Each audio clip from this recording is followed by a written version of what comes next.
Are you trying to become wealthy by earning more or by needing less? Quiet wealth is built differently. After reviewing behavioral finance studies, cross-cultural saving patterns, and traditional Japanese financial philosophies, one pattern stands out. It grows through awareness, restraint, and intentional decisions, not through constant upgrades or visible luxury. Japanese money habits like Mottainai, avoiding waste, Kaizen, small continuous improvements, and Danshari, intentional decluttering, focus less on appearing rich and more on creating long-term stability that feels calm and sustainable. These habits aren't about extreme sacrifice.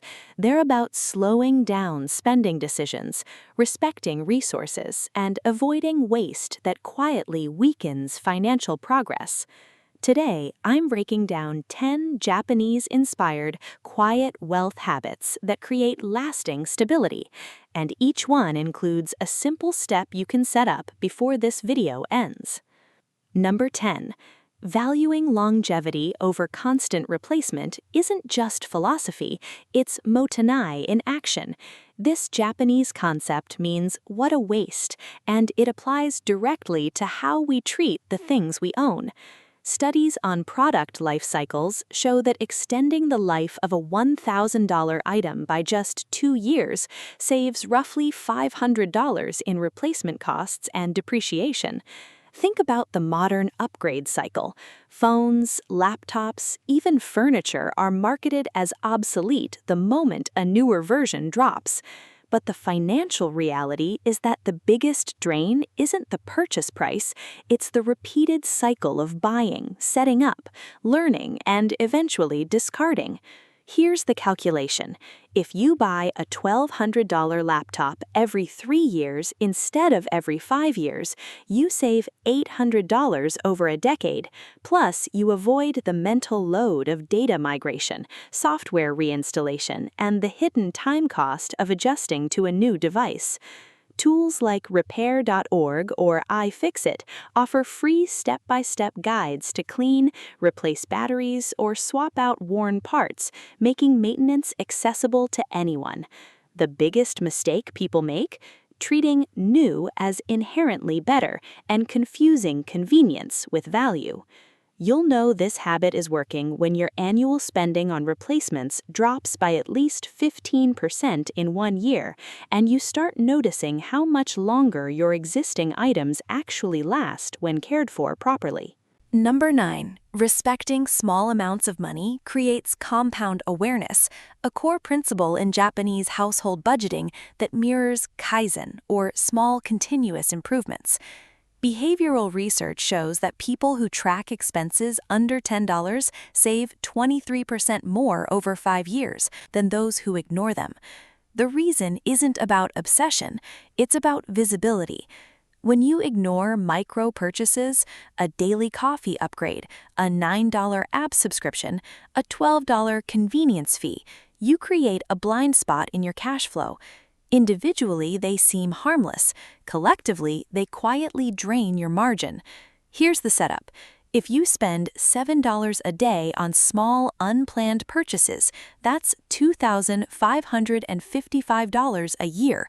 Redirecting half of that, $1,277, into a low-cost index fund at 7% average returns becomes roughly $35,000 in 20 years. Use a free app like Mint or a simple notes log to track micro-spending for just 30 days. You don't need to judge yourself, you just need to see the pattern. The trap: believing small leaks don't matter because they're too minor to track.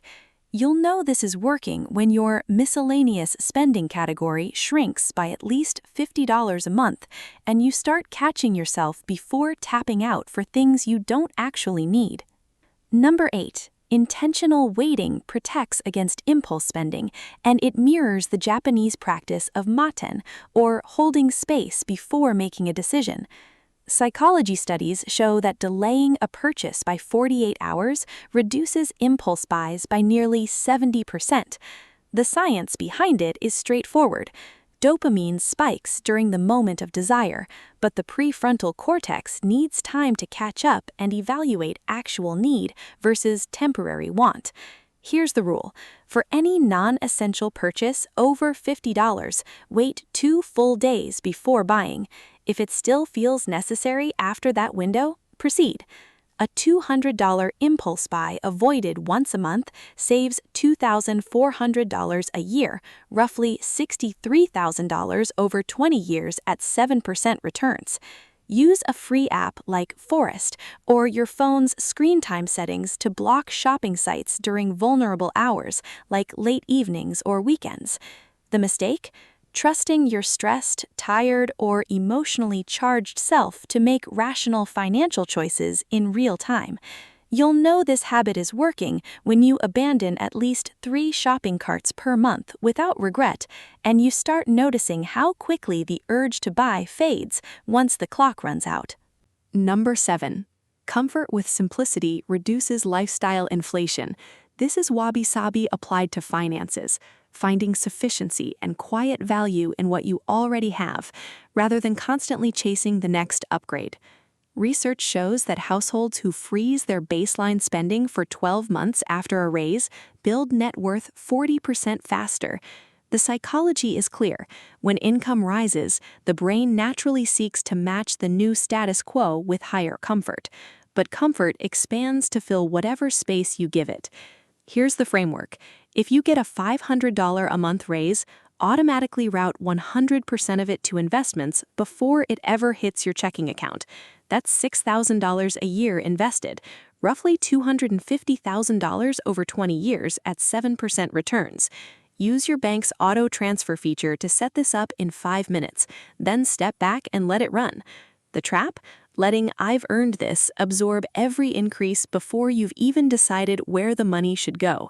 You'll know this is working when your lifestyle expenses stay flat for 6 consecutive months despite income growth, and you start feeling lighter instead of restricted. Number 6. Avoiding emotional spending during stress protects long-term progress and aligns with the Japanese concept of Shikata ganai, or accepting what cannot be changed, rather than trying to fix uncomfortable feelings with temporary purchases. Studies on retail therapy show that 68% of stress-driven purchases are regretted within 30 days. The cycle is predictable. Stress triggers discomfort. Discomfort triggers a desire for relief, and spending offers a fast but fleeting dopamine hit. The money is gone, but the underlying emotion remains. Here's the filter. Before any purchase when you're feeling stressed, ask, will this still matter in 30 days? Write the answer down. A single avoided $150 stress buy per month saves $1,800 a year, roughly $47,000 over 20 years at 7% returns. Use a free journal app or Google Keep to log emotional spending triggers so you can spot patterns instead of repeating them. The mistake? Using money to solve problems it was never designed to fix. You'll know this habit is working when your stress spending log shows fewer entries over 3 consecutive months, and you start replacing the urge to buy with simpler, zero-cost ways to reset. Number 5. Spending guided by purpose rather than status creates quieter wealth. This reflects Shibui, a Japanese aesthetic principle that values subtle, understated quality over flashy display. Cross-cultural research shows that people who prioritize function over brand report 31% higher financial satisfaction. The reason isn't moral superiority, it's practical alignment. Status purchases are designed to be seen, not used. They depreciate faster, require more maintenance, and tie your self-worth to external validation. Here's the calculation. If you choose a $40 generic item over a $120 branded equivalent for 10 purchases a year, that's $800 saved annually, roughly $21,000 over 20 years at 7% returns. Use a simple comparison note on your phone labeled Function versus Brand and review it before checkout. The trap? Buying to impress people whose opinions don't impact your rent, your health, or your retirement timeline. You'll know this mindset is working when you can name 3 recent purchases where you chose function over brand and felt genuinely satisfied instead of temporarily validated. Number 4. Keeping financial life intentionally calm reduces decision fatigue. This is or negative space applied to money, creating room for clarity by removing noise.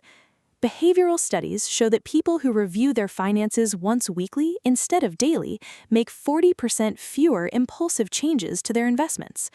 Constant monitoring creates the illusion of control, but it actually amplifies anxiety and triggers reactive decisions.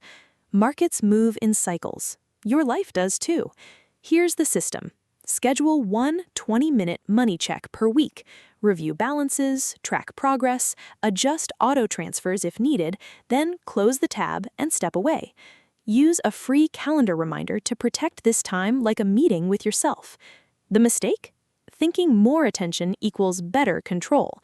You'll know this habit is working when you go 30 days without making an unplanned change to your investment or savings plan, and your financial decisions start feeling deliberate instead of reactive. Number 3, treating savings as protection, not leftovers, builds resilience. This mirrors the Japanese practice of Saiyaku ni Sanairu, or preparing for the worst before it arrives. Federal Reserve data shows that households who automate savings first are 3 times more likely to have a 3-month emergency fund. The psychology is simple. When savings are treated as an afterthought, they disappear into the day-to-day. When they're treated as a foundation, everything else adjusts around them. Here's the setup. Auto-transfer 10% of every paycheck to a separate high-yield savings account before you even see the money. If you earn $5,000 a month, that's $500 saved monthly, roughly $260,000 over 20 years at 7% returns. Use your bank's recurring transfer feature. It takes 2 minutes to set up and 0 willpower to maintain. The trap? Saving whatever's left at month end and wondering why nothing ever sticks. You'll know this system is live when your emergency fund grows for 3 consecutive months without manual effort, and unexpected expenses stop feeling like emergencies.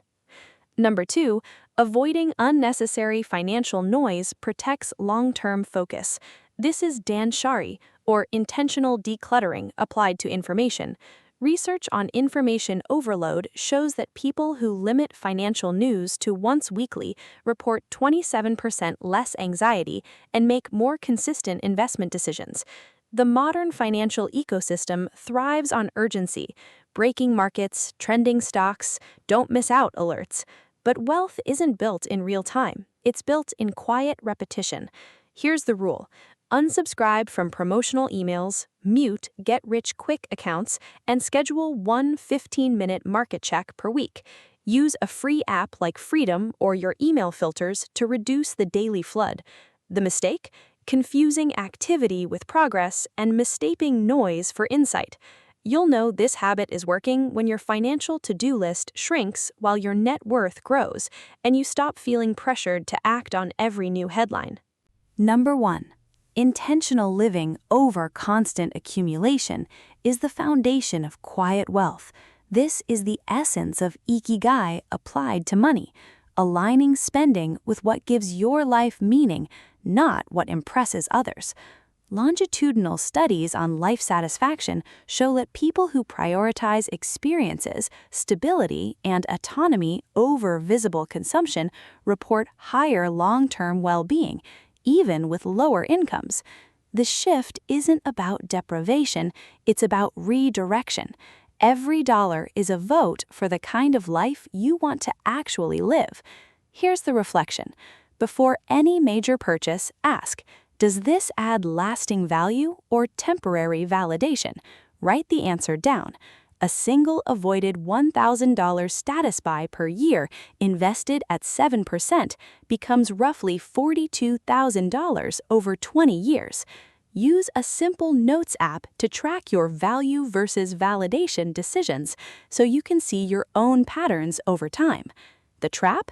Measuring success by what others see instead of what you feel when no one's watching. You'll know this philosophy is working when your definition of enough feels stable, not shifting, and your spending starts reflecting your actual priorities instead of your temporary impulses. Bonus truth: quiet wealth grows faster when your financial life stays simple enough to manage clearly. This is Kaizen in practice. Small, consistent improvements compound into major results. Behavioral research shows that people with 3 or fewer core financial goals save 2.1 times more over a decade than those juggling 10 or more. Complexity creates friction. Simplicity creates momentum. Here's your action plan for tonight. Write down your top 3 wealth priorities for the year. Set up one auto transfer to support the first one, and delete one shopping app that consistently triggers impulse. The mistake? Overcomplicating the start and waiting for the perfect system before taking the first step. You'll know you've got clarity when your system runs for 30 days without you having to remember to do it, and your money starts working quietly in the background. If this helped you see quiet wealth as a calm, intentional path inspired by Japanese financial wisdom, drop a comment below. Tell me, which habit are you implementing first? Mottainai, Kaizen, or Danshari decluttering noise? And if there's a specific quiet wealth question you want me to break down next, how to practice Wabi-Sabi with spending, emotional spending fixes, or how to define enough, just comment it. If enough of you ask, I'll make the next video exactly on that topic. No guesswork, no random schedule, just what you actually need to know.